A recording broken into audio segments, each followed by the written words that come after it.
Okay, audio class, let's talk about audio. If you watch the video, make sure you see the part where it says to go to Cyber College and take the quiz.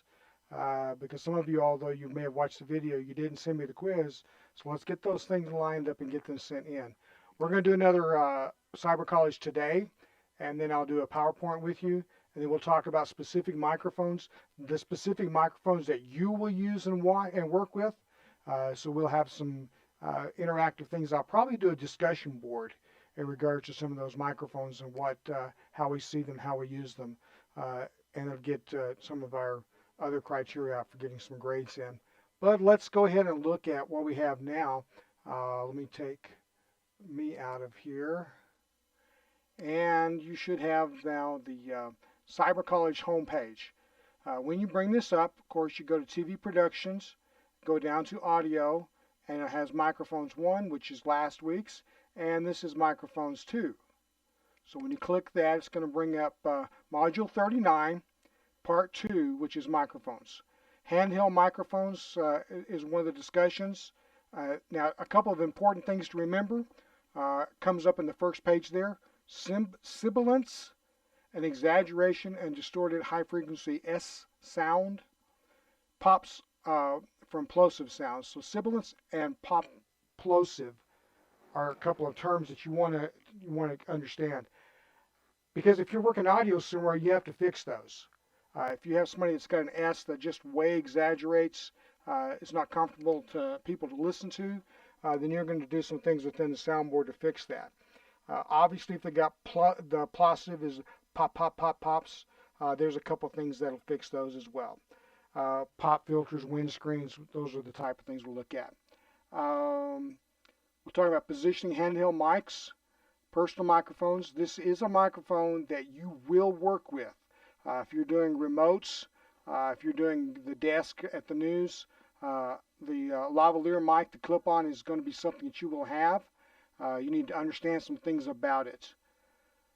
How to put it on there. If you ever watched Alan when he does Creative Living or any of the shows, and even for the weather people, how he gets those mics on there and keeps them so that the mic is not a distraction, but rather works as a tool. We'll talk about mic cords, mixing, headset mics. I'll right quick pop right back on here because I'm using a headset mic. I'm using a setup that has my earphones in as well as my headset mic. And the placement of this mic is important, as well as the pop filter that's on it. Proximity mics, we will talk a little bit about. Directional boom mics, we'll talk about those. If you're looking now and you're following along, those are two of the three types of cords you really need to know something about. I'll show you the last one before we get into get out of this. But that is an XLR cord, is right there. If you can see my mouse there. That is a quarter, a small quarter. It's the micro. That's not the regular size, and that's an RCA. Okay, that's typically what we have for some of the other mics that you might be using in different types. All right, when you get to here, once again, you'll click the quiz, and you will be expected to answer that quiz and send me a screenshot. We talk about that 3-pin connector, which is an XLR. Exaggeration of high frequency is sibilance. Why is not taking that? Let's see, XLR. Words with P's are plosives. Areas with various. I'm going to run out of time here. Phase where this is sweetening, and this is proximity effect. Go in there. All right, that's what I want you to do. I just did it for you so you can look at it and see, send in a screenshot of that. I want to go back. I've got some plugs here, and I want to talk about them a little bit. So I'm going to put me back in. I'll take out that capture. I'm going to make this a little bit bigger so you can see this. Okay, this is a 1/4-inch plug.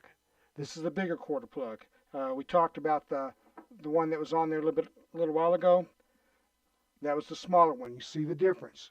The smaller ones plug into, most of these will plug into the newer 4K cameras. Your DSLRs will typically take this one. Some of the newer microphones may come out with this. I have with me, this is one of the smaller boom mics with a nice filter on it. But if you see, it comes with this type of plug as well. So that's the type of plug that you're going to see for those. Flip side of that is the female of an XLR. Now the reason I have this is I have the adapters. So I can go from a 1/4, which is what this one is, to XLR. It doesn't always give you the things that you need, but let me give you the things that you need to know about an XLR plug. It has 3 components. The tip, which guess what? That's the tip. The ring, which is this ring right here, might be 1, might be 2, and the sleeve, which is the sleeve is the cover here. All right. That's the typical components of a 1/4 plug. You'll see those. That will be on your final. It's a part that you're going to need to know. The XLR plug, you don't need to know the names of those 3 holes in there or how those plugs work, but you do need to know how some things about the 1/4-inch plug. When someone sends you to get a cable, if they're giving you an audio cable, this is an audio cable. This is an audio cable. XLR, 1/4 plug, or audio. If they tell you to bring me a 1/4 plug cable, this is what they're going to want. If they tell you to bring you an XLR, this is the end that they'll want. I'll show you an XLR, but I don't have one right now. Mine gave up the ghost there, and I'm replacing it, so I should have one here to show you in another few days. Know those type of plugs. When they send you for those cables, know which ones you're getting. When you're trying to plug in, the first thing you want to look at on your camera is, how does this plug into my camera? I have an older Canon. It doesn't take either one. It's not going to have a small 1/4. I have a newer 4K, and it takes the 1/4 plug. So look at what type of plug your camera takes when you go out. If you're using the DSLRs that the department has, most of them will take this type of plug. We have a boom for this. We have a couple of little log-ons. I do also have some some wireless lavaliers that are all plugged in like this. Now, if I'm taking that wireless lavalier and I need to plug it into the camera's XLR. So I'm going to need to have some kind of adapting that takes place to get it to that situation. Okay, that's what we're going to talk about today. Do those quizzes. Get those quizzes sent to me so I can get those graded. If you have not checked in, obviously you better check in with me so that I see that you're here. And I'll have another video out. I want to go over the PowerPoint of microphones. As I was looking through my PowerPoint, I noticed a couple things.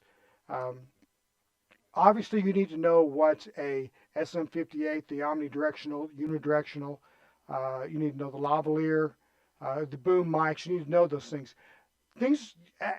When these were put in, that may have been the primary things we looked at, but since that time it's changed. The type of mic that is used for podcasting is a little bit different. So we're going to look at a couple of things specifically about that type of mic.